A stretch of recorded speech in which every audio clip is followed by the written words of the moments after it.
महंगाई बहुत ज़्यादा हो गई है, अनएम्प्लॉयमेंट इतनी हो गई है, बहुत ज़्यादा अनएम्प्लॉयमेंट है जिससे कि परेशान है पब्लिक। अभी भी बहुत से केसेस ऐसे आए कि मुसलमानों को सताया जा रहा है। 2022 में जब वोट डाला था, जब समाजवादी पार्टी और राष्ट्रीय लोकदल का गठबंधन था, जियाउर रहमान वर्ग को आपने जो है विधायक बनाया था, लेकिन अब आज की स्थिति में वो गठबंधन बदला हुआ है। रालोद का कोई भी प्रत्याशी अगर यहाँ आता है तो उसका जीत पाना मुश्किल है। रालोद को वोट मुसलमान वोट नहीं देंगे। होश में या दबाव में किसी को उसमें वोट नहीं डालना चाहिए। अच्छा, दबाव भी आता है क्या वोट डालने के समय किसी का? ज़्यादातर लोग जो है दलित जाति के लोग चंद्रशेखर के ज़्यादा जाएंगे। नमस्कार, स्वागत है आपका न्यूज 80 पर। मैं हूं आपके साथ राहुल राणा। उत्तर प्रदेश में यूपी के उपचुनाव को लेकर सियासत अपने चरम पर है। 10 सीटों पर उपचुनाव होने हैं, लिहाजा 10 सीटों का हाल क्या है। दरअसल उत्तर प्रदेश की कुद्रेकी विधानसभा के इस उपचुनाव में आज का माहौल आपको मैं बताऊंगा। और इस वक्त मैं मौजूद हूं कुंद्रकी के गांव चक फाजलपुर में, और मेरे साथ है गांव के तमाम लोग। और यहाँ छोटा सा गांव, और इस गांव में मेरे हिसाब से कितनी आबादी होगी भाई साहब? यहाँ पे लगभग अप्रोक्सीमेट आबादी तो 15-20 होगी, लेकिन वोटिंग के मतलब 1500 या 2000 के आसपास होगी। वोटिंग हज़ार की बात करें, वोटिंग होगी कम से कम 4-5 हज़ार। 4-5 हजार वोट होगी यहाँ पे। तो यानी जो है आबादी तो उसके हिसाब से 20 हजार के आसपास आबादी, ऑलमोस्ट क्या है। तो यानी जो ये गांव है, देखिए 20 हजार के आसपास की आबादी, और गांव में मुझे लग रहा है कि ज़्यादा मुस्लिम और दलितों का ये गांव है ना, दलित और मुस्लिम ज़्यादा है। तो इस गांव का माहौल और इसके हिसाब से आपको आगे भी चलेंगे, लेकिन पहले यहाँ लोगों के मूड और लोगों के मुद्दे। आप लोग, अब विधानसभा चुनाव है, फिर एक बार फिर ऊपर चुनाव में मौका मिल रहा है। अब इस बार आप लोगों के जहन में क्या मुद्दे, क्योंकि यहाँ जो पूर्व विधायक थे वो भी आप लोगों ने जिताकर भेजे।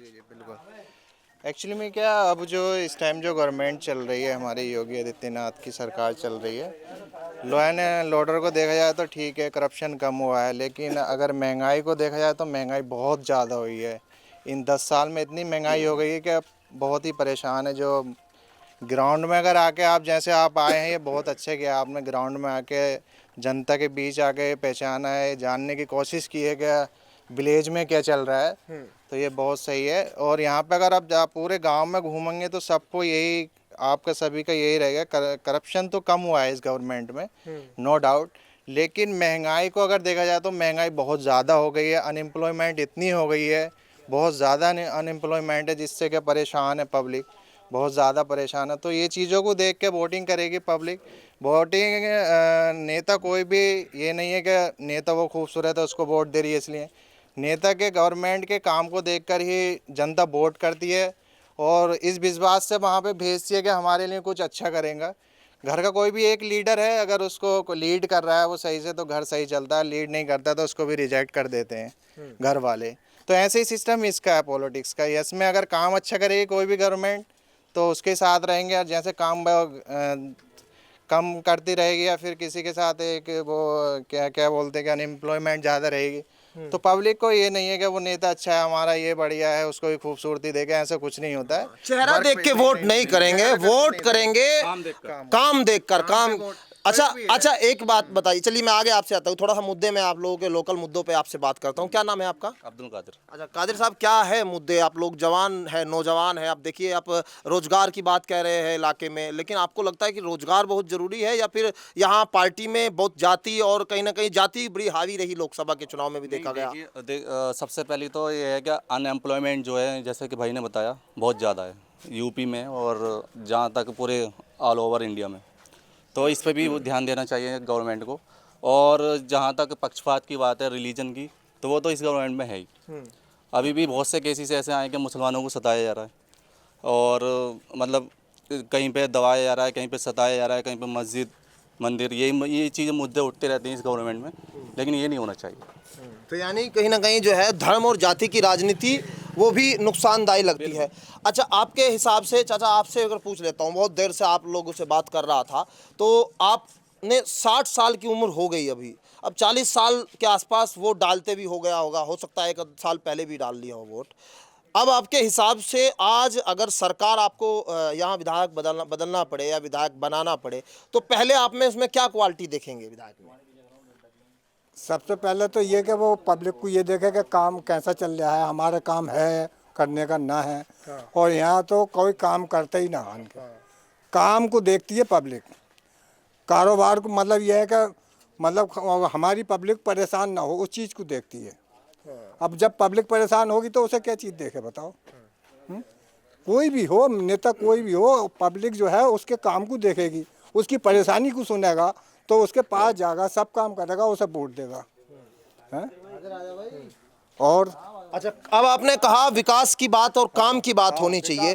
दरअसल देखिए, आप लोग वोटर है और आप लोग जब वोट डालने से पहले बहुत सारी चीज़ें आपके दिमाग में होती है, कहीं ना कहीं प्रत्याशी भी कहीं चेहरा होता है कि भाई कैसा प्रत्याशी होना। लेकिन अब देखिए 2022 में जब वोट डाला था, जब समाजवादी पार्टी और राष्ट्रीय लोकदल का गठबंधन था, जियाउर रहमान को आपने जो है विधायक बनाया था।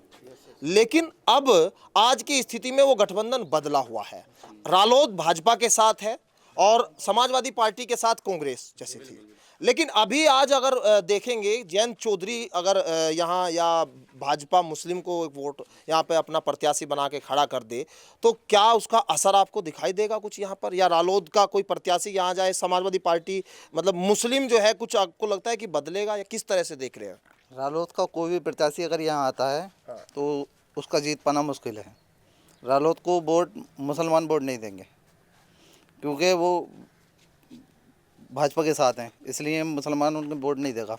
यहाँ जो है समाजवादी पार्टी का दबदबा रहता है, समाज पार्टी के विधायक बनते हैं और उन्हीं का विधायक के ज़्यादातर चांस जीतने के यहाँ पर हैं। मतलब बीजेपी के साथ है इसलिए रालोद को वोट नहीं अगर वो समाजवादी पार्टी के साथ होते तो वोट मिलता। ये असर आप लोगों के दिमाग में, मतलब ये चीज़ है। आप एक चीज़ बताइए कि जब यहाँ गठबंधन हो चुका है, क्योंकि जयंत चौधरी ने भी एक बयान दिया था मुस्लिम, जब कावड़ को लेके जब सरकार ने एक नया आदेश जारी किया था कि सड़कों पर जो ठेली दुकानें लगी हुई है उनके ऊपर अपने नाम और अपने कर्मचारियों के नाम लिखने पड़ेंगे। लेकिन जयंत चौधरी ने उस समय ये कहा था कि ये जो है गलत है और सरकार को ये फैसला जो है इसको लागू नहीं करना चाहिए, वापसी एक तरह से। हालांकि सुप्रीम कोर्ट ने फिर जो है उस पर पूरी तरह प्रतिबंध लगा। उसका भी बयान का असर मुस्लिमों में कुछ है या नहीं?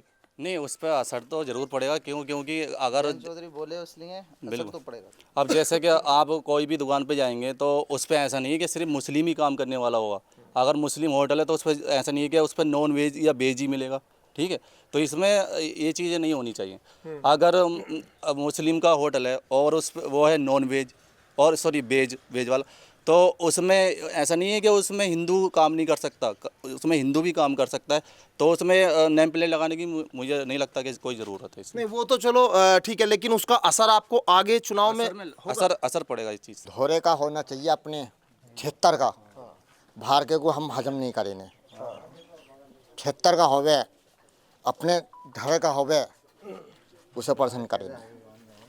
चाहे बीजेपी साहब है, चाहे समाजवादी साहब है, चाहे बहुजन साहब है, चाहे चंद्रशेखर आजाद साहब है, हम अपने को देखेंगे। अपने 76 वाले, गए 76 वाले वो हजम नहीं करेंगे। मतलब कहने का ये है कि बाहर का कोई भी प्रत्याशी नहीं होना चाहिए, अपने एरिया का ही प्रत्याशी होना चाहिए, उसको हम वोट देंगे। समस्या क्या क्या है आप लोगों की अभी? रोजगार, भ्रष्टाचार, बेरोजगारी, ये समस्याएं लगती है या फिर सरकार ठीक कर रही है? सरकार तो काम सही कर रही है, मगर किसानों की जरा देखभाल रखे, किसानों का कर्ज माफ करें। आप लोगों के हिसाब से क्या है इस बार मुद्दे, आप लोगों के क्या होने चाहिए वोट डालने से पहले? वोट डालने से पहले सोच समझ के वोट डालना चाहिए। क्या सोच रहे हैं, वही तो पूछ रहा हूँ, क्या सोच समझना?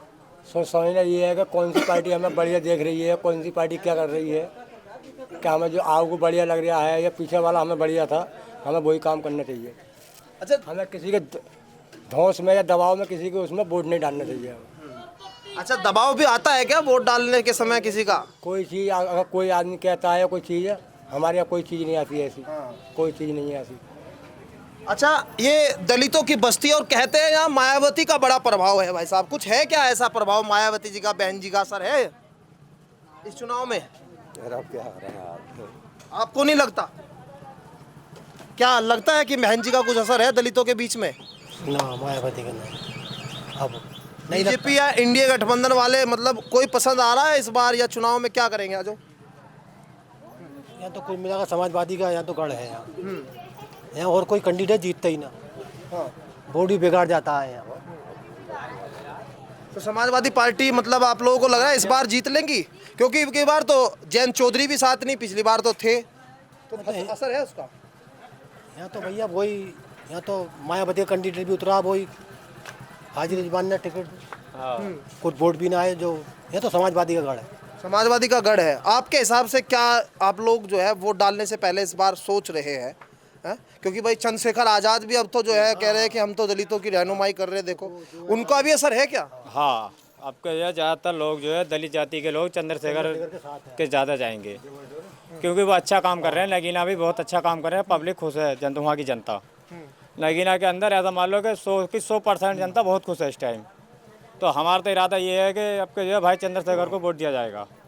बहन जी से ऊपर चला गया क्या चंद्रशेखर का कद? जी जी जी जी, और ऊपर जाएगा, ऊपर जाएगा। दलित जाति के लिए बहुत कुछ करते हैं, बहुत कुछ लड़ते भी हैं वो। जहाँ ऐसा मान लो कोई बहन बेटी के लिए कोई परेशानी है, कोई दिक्कत आती है तो वो आते भी हैं, तो पीड़ित की बात भी सुनते हैं, सारी समस्या दूर करते हैं। अच्छा, पिछली बार जो है आपने समाजवादी पार्टी के, बंद कर लीजिए एक मिनट, समाजवादी पार्टी वालों को जिताया था, इस बार किसको जिताने जा रहे हैं? ये तो समाजवादी पार्टी का ही गढ़ है और सपा यही जीतेगी यहाँ से।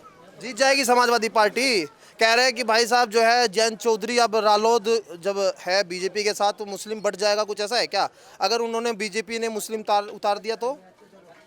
मुस्लिम और बीजेपी उतारती है तो एक बार को पड़ सकता थोड़ा बहुत फर्क, नहीं तो सीधा सीधा समाजवादी पार्टी ही जीतेगी। बहन जी और चंद्रशेखर में कुछ? चंद्रशेखर भी अभी नए नए हैं और बहन जी का तो है नहीं इधर कुछ। समाजवादी पार्टी का यहाँ बहुत समझ लीजिए बहुत टाइम से कब्जा है सपा का। अच्छा, तो कब्जा जो है समाजवादी पार्टी का, भाई साहब चल दिए आप तो हैं, क्या है मूड इस बार चुनाव में, क्या मुद्दे हैं आप लोगों के? क्या मुद्दे होते हैं? हमने तो एक ही मुद्दा ढूंढ रखा है, चंद्रशेखर आज़ाद, उन्हीं को वोट देंगे, उन्हीं की सरकार बनाएंगे। तो चंद्रशेखर आज़ाद चुनाव लड़ेंगे तो मतलब उनके प्रत्याशी लड़ेंगे तो उसे दे देंगे वोट? क्यों नहीं देंगे? हाँ। सब। और मायावती बहन जी ये सब, अब लग रहा है कि अब दलित थोड़ा पीछे हट गए इनसे? हाँ जी, पीछे तो हट ही गए इनसे। इन्होंने कोई दलितों के लिए कौन सा ऐसा कौन काम अच्छा, किया? मौजूदा सरकार से खुश नहीं है क्या? बीजेपी से खुश नहीं है क्या? सरकार से कुछ नहीं, कोई खुश नहीं है। नहीं। ये जो जियाउर रहमान बने थे बर्क, इन्होंने भी कोई काम नहीं किया जनता के बीच? क्षेत्र में भी नहीं आए देखने के लिए, जब से सब विधायक बन लिए, सांसद भी बन लिए, आज तक क्षेत्र में देखने के लिए नहीं आए। क्षेत्र में एक दफ़ा भी आए हो तो आप किसी भी जानकारी ले सकते हैं। आज तक हमारे ग्राम चकफाजलपुर में तो आज तक नहीं आए। ग्राम चकफाजलपुर में नहीं, पूरी कुंदरकी में ना आए। चकफाजलपुर की तो बात छोड़ो, कुंदरकी में बस दल्लों के धोरे बैठ के चले जाते हैं, काम खत्म हो जाता। जो इनके दलाल हैं लगे हुए। तो दलितों के बीच चंद्रशेखर का असर जो है वो अब दिखाई देने लगा है ना? क्योंकि मायावती, जब तक मायावती जो यहाँ आती रहते थे उनके प्रत्याशी और उनके लोग, कहीं ना कहीं दलितों की बात होती थी, लेकिन अब चंद्रशेखर के आने के बाद दलितों के बीच कहीं ना कहीं अब उन्होंने अपनी जगह जरूर बना ली है। ऐसे में इस सीट पर कहीं ना कहीं अभी जो ये गांव है यहाँ मुस्लिम और दलित बड़ी संख्या में है, तो इन दोनों के बीच कहीं ना कहीं भाजपा जरूर जो है वो पीछे हटती हुई दिखाई दे रही है। भाजपा को बड़ा नुकसान इन इलाकों में जरूर होता हुआ दिखाई दे रहा है। कोई करिश्मा क्या होता है वो तो एक अलग बात है।